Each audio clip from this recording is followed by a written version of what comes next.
Boom. I try everything from rest, but I'm living in the way I only rot. I never wanted anything, I just got. I'm divorced from a thought from the course that I stopped, and of course that I'm shot, but I'm taught from the gods, so I'm fought from the top, so my thoughts are locked, cause I'm raw from the thoughts that I've got.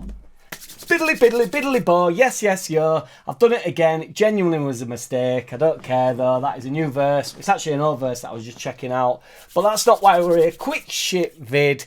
Get them likes in, get them subscriptions in, whatever. You nobody do it how he does it. You know this by now. If you don't know this by now, you will never, never, never know that Friday feeling. But that's not why we're here. We're not here for a sing-song. That's for another day. You know what time it is? Get that badger in and on and over here. He's in, he's on, he's over, he's here. Had to move back to get his greatness in. He's on a bit of a funky angle this week, but... or today, we keep him moving though, don't we? He don't mind. Quick shit vid. Obviously not got a game till Monday. Sheffield United have the opportunity to go above us tonight. They play Hull, so obviously my man Joffy, he's actually spoke about the conversation he had with Farke. He went to the manager and said, I want some game time and stuff, and will you let me go out on loan? And Farke just agreed with him. So it's obviously probably not what he wanted. He'd rather been like, no, we've got some plans here or whatever, but just agreed to send him out on loan.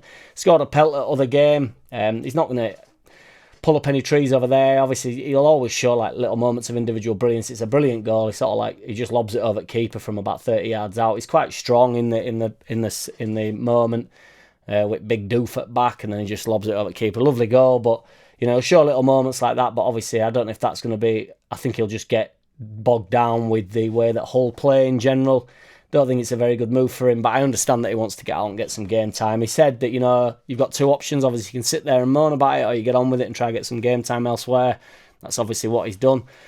As I say, hopefully they can do a number on Sheffield United tonight and Joffy can get his Leeds colours in, because they can go above us at least till Monday when we have Burnley, which will be a big game. It's a 6-pointer, and we're getting towards that business end at season out where it all gets a bit panicky and whatnot.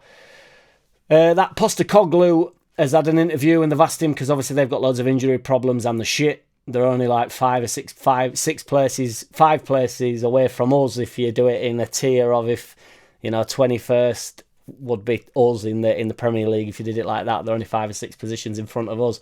So he was asked whether he would recall Solomon. And in typical Postecoglou fashion, where he thinks he's hard and he's a bit of a man, a bit of a lad's lad, doesn't he? He just said no. Which, to be fair, that does shut it down. So, Farke in his press conference, we were speaking about this briefly yesterday on the live video on the underlap. It was mint. I was so excited by it. He was talking about, it was back to his best in the interview. He was discussing... the players that he wants to bring in, centre-back, striker, number 10. It was just interesting to see that he'd gone in, because for so long this check this is recording, it's recording. For the beginning of January, he'd really not said anything, had he? So I started to get a little bit like nobody's coming in. And I don't really mind if nobody comes in. We just have to go up by any means necessary. But I just think a bit of fresh energy would be brilliant. But he laid it down the other day. So I honestly believe within the next week, well, it has to be soon, doesn't it? There's 11 days left, or whatever there is left. It closes on 3rd for some reason. 3rd of February it closes. So we need to get on with it, but I believe that they will be doing. I think Farke is a intelligent man, and he's always really switched on to stuff. He mentioned that Bamford's always injured. He mentioned that, we've got Ampadu playing at centre-back, and that's not good. That's not what we want to be doing. He mentioned that we've got Gruev back, so we are strong in the centre-mid. It's going to be good. It dawned on me with that tackle against Norwich, where Tanaka, I've not actually seen the challenge, like the full-fledged, fully fueled challenge, whatever it is, whatever the wording would be. But it dawned on me that we very rarely get players sent off, don't we? So I think I got called out for saying that nobody's been sent off under Farke with us, but apparently Rodon got a double yellow, and that does ring a bell, because then that was when we brought Cooper into the side last year, wasn't it? And Rodon was to come back in. He was ready to come back into the side, and we didn't play him, and it all went a bit tits up. Good news on Pascal. He's looking like he's back. Just on the bookings as well, we are 21st in the league, so we are, we've got 3 more booking than the lowest in the league. And to say we do press and we do push games, that's pretty good going, isn't it? Pascal's back in the next 2 weeks or so it's not a tendon issue. He mentioned that Bamford would be back. I mean, there's potential that Pascal's back in training this week, he said, or certainly starting next week. He mentioned that Bamford's only 2 weeks off. Buendia now has become extremely doubtful. It's all. I mean, we all knew that anyway, didn't we? Really, we're all slightly hopeful of that. But no, that is becoming doubtful. There's a gadge called Ollie Tanner who from Cardiff. I don't know if anybody's seen him play. He's a winger. Just interesting as well. I just want to touch on this because Aronson is still getting some stick, and I think the Aronson and Peral Parisley stick has to be left or has to be snapped in half and given to somebody else or given to 2 other people. If you snap it in half, you don't want to lose a bit of it. You keep that stick intact. But, well, not intact, split it in half, but, then you've got 2 sticks, haven't you? It depends how you look at it. You're either half as big or you've got 2 sticks, so either I'll take. But, yeah, Peral Parisley and Aronson just don't deserve this at this point. Aronson's got 7 goals. If you put it into context, Solomon's been out for a while. He's got 5 goals. James has got 7 goals, so he's got exactly the same amount as Aronson, and nobody'd argue that James isn't having a good season. I'm not saying Aronson is going to be the best number 10, and I think going forward we do need a new number 10, but I don't buy into the slack that he's getting. I thought it was excellent when Farke came on the other day. He's adds so much to us. Him and Solomon will be frightening down that left-hand side. He opens up so much space for Solomon. Farke getting in down outside as well. Like, Solomon will love it. He'll pick up so many more pockets. Right back will be absolutely papping his pants, won't he, with them 2 running at him. So, yeah. Farke mentioned the pitch as well, that it's struggling to hold up a little bit. I don't know whether he's just come doing the German thing like Klopp used to. Boom. And met ludicrous excuses.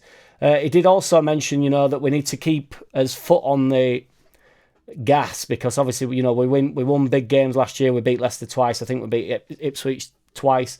They're both in Premier League, so that's what I mean. He was back to his best with interviews. He said the no panic mode in terms of like bringing someone in. They have to improve the squad significantly. He'd rather bring somebody in the under 21s. Try bring somebody through. Rather than, just forcing a player in, a 28-year-old lad that's just never going to play. Also, you take that on a loan like we did with Roberts, that's not too bad. But in terms of, signing somebody that's 28 that would go up to Premier League with, who's never going to get inside in Championship, definitely not going to get inside in Premier League, so it's just a waste, it's a waste of everything. We've got the second best defence in the league, and he did mention that, first would be better. And to put into context that Aronson and James are both on 7 goals. Solomon, who's had, I actually think he's still not at 100% fitness, and I think he's got another couple of gears to go through, which is awesome. That Bellingham guy that everybody bangs on about that's apparently going to Real Madrid, he's only got 4 goals, which is the same as Nonto, who everybody's saying he's not had a great season. I think Nonto's got 5 assists minimum.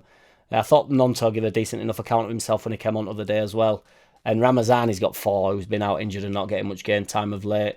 It's exciting to be a Leeds fan. I'm hoping we can get someone in just because I think it boosts everything. It gets the badger going, doesn't it? Everybody's in a good mood about it. Ain't no doubt about it. I'm going to be putting loads of music out. I'm feeling good about this year now, guys. I've got the cobwebs blown off. Bing, bang, boom, bosh. On to Monday. I'll drop in tomorrow for a quick shit vid. If something comes up, it must come out. Nobody do it how we does it. Yes, yes, yeah. Shout out to you guys, though. Boom. JackCity, bitch. JackCity, bitch. JackCity, bitch. JackCity, bitch. JackCity, bitch.